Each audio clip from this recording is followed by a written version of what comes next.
IPL 2026 के qualifier one में जिस अंदाज में साई सुदर्शन आउट हुए, अब उसको लेकर हर तरफ बवाल मच गया है और अलग अलग वीडियोस सामने आ रही हैं जिसमें यह कहा जा रहा है कि साई सुदर्शन आउट नहीं थे और जो नियम है वो ये कहता है कि साई सुदर्शन को आउट नहीं देना चाहिए था।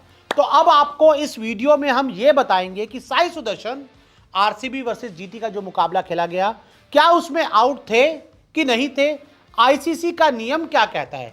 नियम में आपको आगे बताऊंगा, लेकिन सबसे पहले एक बार आपको साई सुदर्शन के आउट होने का जो अंदाज है वो दिखाता हूं। तो देखिए, साई सुदर्शन बल्लेबाजी कर रहे थे, गुजरात टाइटंस की पारी का तीसरा ओवर था। साई सुदर्शन गेंद को कट मारते हैं, जेकब डफी गेंदबाज थे, साई सुदर्शन की गेंद को कट मारते हैं और गेंद बाउंड्री की तरफ जा रही होती है। लेकिन तभी क्या होता है कि साई सुदर्शन के हाथ से जो बल्ला है वो छूट जाता है। साई सुदर्शन इस अंदाज में कट मारते हैं और बैट पीछे की तरफ आके, यानी कि उनके हाथ ऐसे लेकर आते हैं और यहां पर आकर जो बैट था उनके हाथ से छूट जाता है और उसके बाद जो बैट है वो विकेट पे जाके लग जाता है, जो स्टंप्स है उस पे जाके लग जाता है और लाइट जल जाती है।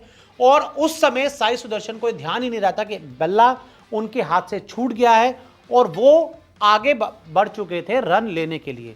तो अब यहां पर जो सवाल उठ रहा है वो ये कि क्या साई सुदर्शन आउट थे, क्या साई सुदर्शन नॉट आउट थे और आईसीसी का नियम क्या कहता है। देखिए, सबसे पहले तो आपको बता दें, साई सुदर्शन को जो नियम से आउट दिया गया उसे कहा जाता है हिट विकेट।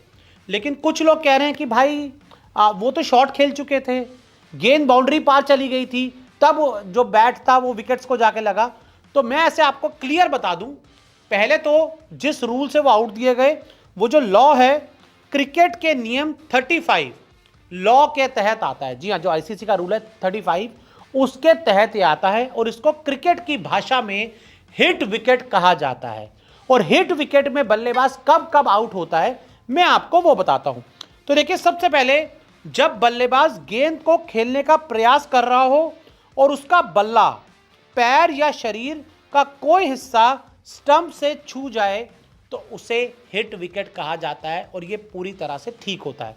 कब कब मैं आपको यह बता रहा हूं।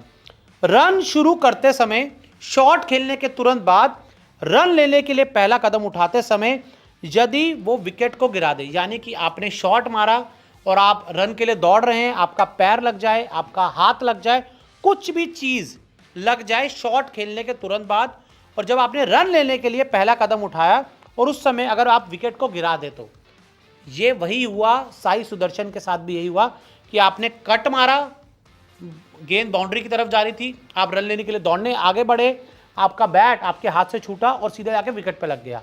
यानी कि नियमों के हिसाब से साई सुदर्शन पूरी तरह से आउट थे।